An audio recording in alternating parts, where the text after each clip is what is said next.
King Aldrich Voss had never known what it meant to lose something quietly. Every battle he had ever fought came with noise. The clash of steel, the roar of his warriors, the thunder of territory won or defended. He was built for visible conflict. What he was not built for, it turned out, was the slow and silent kind of loss. The kind that happens in candlelit hallways and empty chairs, and a wife who stops reaching for your hand because she has finally understood that you are no longer reaching for hers. Seraphine had been his mate for 3 years. She was not the kind of woman who filled a room with her presence the moment she walked in. She was the kind of woman who, once she left, made you realize how much warmth had quietly disappeared. She had soft brown eyes and a steady voice, and the particular gift of making people feel seen without trying very hard. The court had always underestimated her because she did not demand to be estimated at all. Aldrich had loved her once, with the fullness of a man who does not yet know he is capable of being foolish. Then Lady Vivian Aldane arrived, and Aldrich began to forget things. She came from the Eastern Territory under the terms of a diplomatic arrangement, her father's pack seeking alliance with Silver Ridge. She was beautiful in the way that commands immediate attention, sharp-featured, confident, with a laugh that carried across any room she entered. She spoke to Aldrich as an equal from their very first meeting, and something in him responded to that. He told himself it was respect. He told himself it was politics. He repeated these things often enough that he almost believed them. Seraphine noticed the change before she could name it. It began as small things. Aldrich arriving late to their evening meals, conversations that used to stretch long into the night, now ending quickly, his attention elsewhere, his eyes moving toward the door. She did not confront him. She was not a woman who chased reassurance. She watched, and she waited, and she kept doing every quiet, necessary thing she had always done, corresponding with the border scouts, managing the disputes the council brought to her chambers, sitting with Elder Marin over old texts when the elder requested her counsel. It was Marin who told her first, though Seraphine had already felt it. The child had been growing in her for 5 weeks, when the elder pressed her weathered hand to Seraphine's middle and went very still. Then she looked up with eyes that held something between reverence and grief. "You know what this means," Marin said. Seraphine did know. She had read the founding record as a girl, long before she ever imagined she would one day be a queen. She knew the passage about the true mate and the true heir. She knew that the child of a genuine bond between an alpha king and his fated mate carried something more than blood. It carried a kind of spiritual continuity that kept the land alive, the pack strong, the ancient promise unbroken. She knew, and Marin confirmed, that a child born outside that bond could not carry the same inheritance. Not because of law, because of something older than law. She also knew that her husband was spending his evenings in the East Wing. She sat with both of these truths by the frost-covered window in her chamber that night, her hand resting low on her abdomen, and she made herself breathe slowly. She did not cry. She had cried privately, twice, in the weeks before this. Once for the loneliness, once for the confusion of loving someone who seemed to be looking through her. But tonight, she felt something more like clarity than grief. She knew something that would change everything, and she had not yet decided what to do with that knowledge. She decided to wait, not from weakness, but from the particular strength of a woman who understands that truth has its own timing. The harvest ceremony arrived, and with it, the worst night of Seraphine's 3 years as Luna. It was the most sacred gathering in Silver Ridge's calendar, the moment when the pack came together before the long winter to reaffirm its bonds, honor its land, and acknowledge its leadership. Seraphine had prepared for it carefully. She had chosen a gown the color of the winter moon, had spoken with the kitchen staff about the traditional meal, had personally arranged the seating in the great hall according to protocol and ceremony. She arrived to find that the protocol had been quietly rearranged. Vivian sat at Aldrich's right hand, in the Luna's chair. There was no announcement, no explanation offered to the room. Aldrich looked at Seraphine when she entered, and said something about diplomatic necessity with his eyes, before she had taken 3 steps into the hall. The court looked at her. The allied pack leaders looked at her. The elder warriors looked at her, and then looked away, because they were ashamed in the way that people who cannot prevent an injustice sometimes feel ashamed. Seraphine stood in the entrance of the great hall for exactly 3 seconds. Then she smiled. A real smile, not a performance, because she had decided in those 3 seconds that she would not give anyone in that room the satisfaction of seeing her break. And she walked to the seat 3 places removed from her husband, and sat down gracefully, and spent the entire evening being quietly, effortlessly kind to every person who approached her. She ate. She laughed at appropriate moments. She asked the visiting pack representatives about their families. And when the ceremony ended and the hall began to empty, she walked back to her chambers without hurrying, and she began to write letters. The following weeks were a study in what happens to a kingdom when the person quietly holding it together removes herself by one careful step. Seraphine did not stop working, but she redirected her attention inward, toward the child growing steadily inside her, and she let certain things she had been managing invisibly become visible by their absence. The northern border correspondence, which she had been handling directly, went unanswered. The 2 council members she had long suspected of dual loyalties moved with slightly more confidence once her watchful presence was less constant. The small daily mediations she had been quietly performing, between families in dispute, between pack members whose tensions she had sensed before they became problems, went unmediated. Nothing collapsed immediately, but things began to loosen at the edges, in the way that a well-made garment will hold for some time after a single thread is pulled, and then come apart quite suddenly. Then Vivian made her move. She came to Aldrich with letters. Fabricated correspondence, artfully constructed, suggesting that Seraphine had been in private contact with a rival Alpha, not politically, but personally, in ways designed to make Aldrich's stomach turn.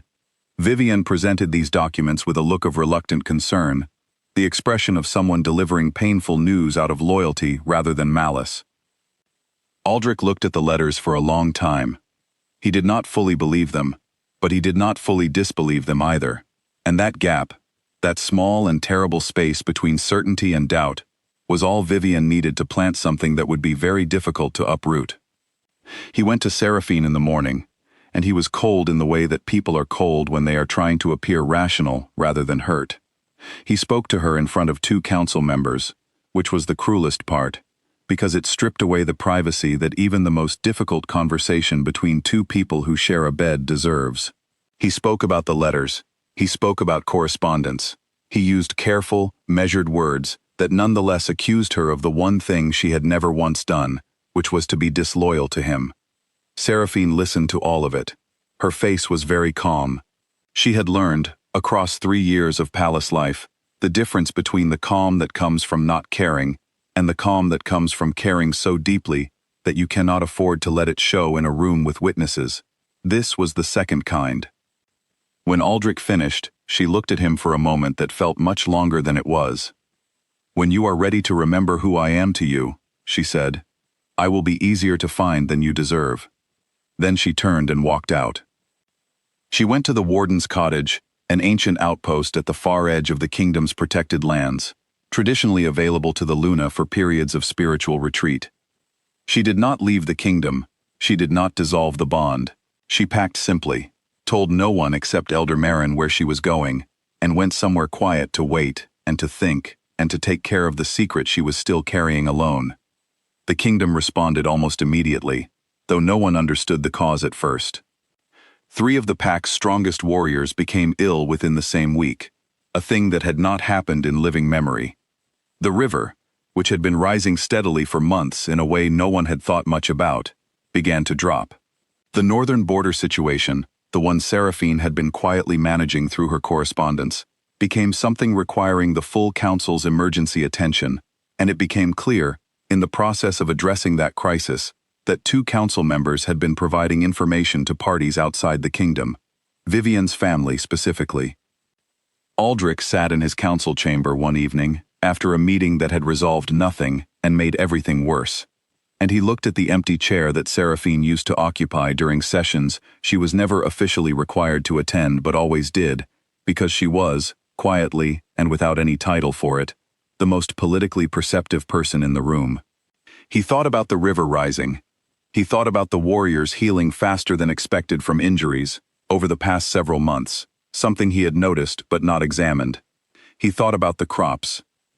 He thought about a great many small things that had seemed like ordinary good fortune, and now, examined together, formed a pattern he did not want to name, because naming it would require him to acknowledge what he had done. Elder Maren came to him the next morning. She came alone, and she did not knock softly.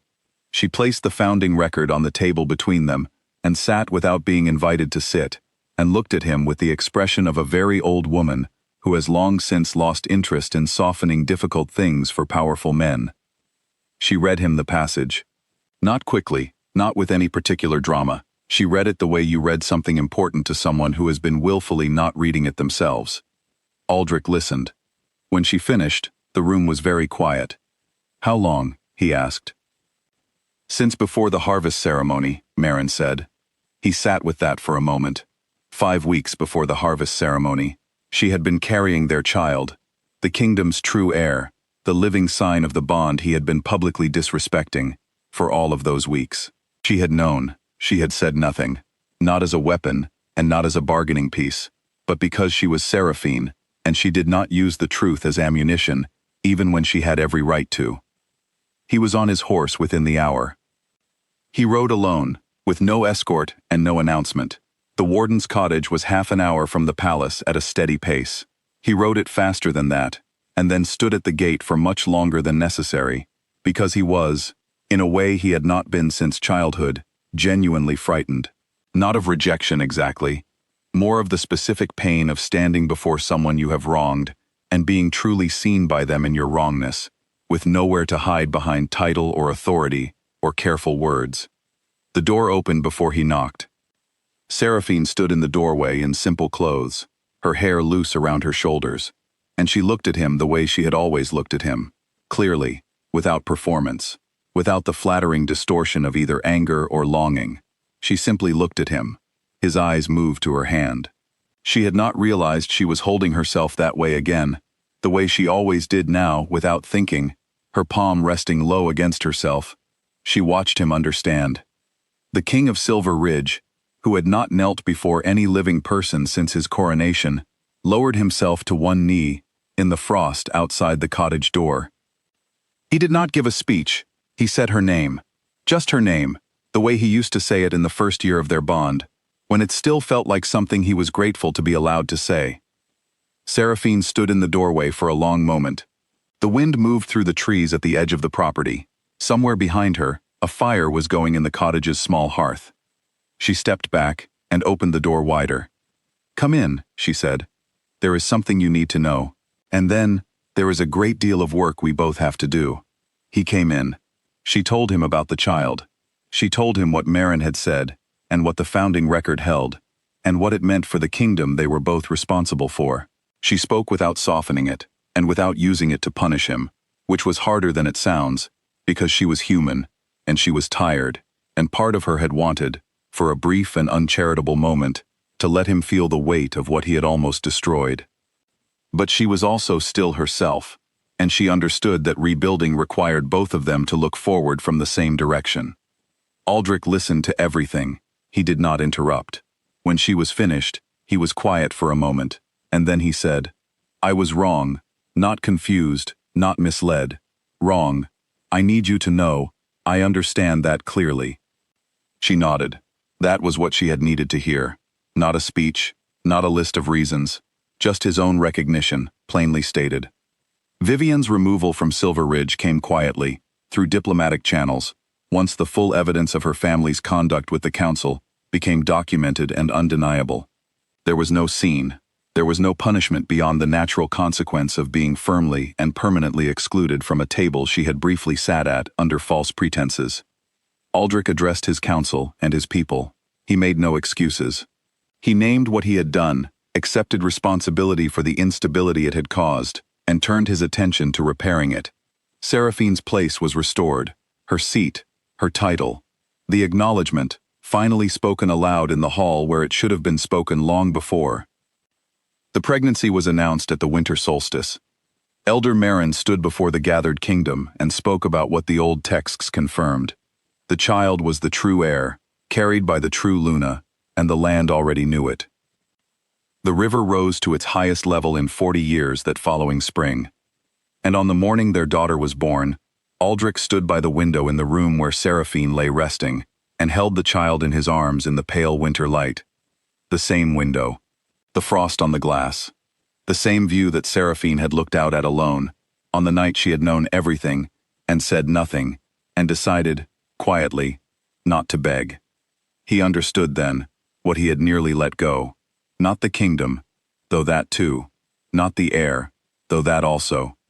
But the particular and irreplaceable thing of being known by someone who chooses, every day, to stay, who does not love you for your crown or your strength or your usefulness to them, but for the person underneath all of that, the one you sometimes forget, is still there.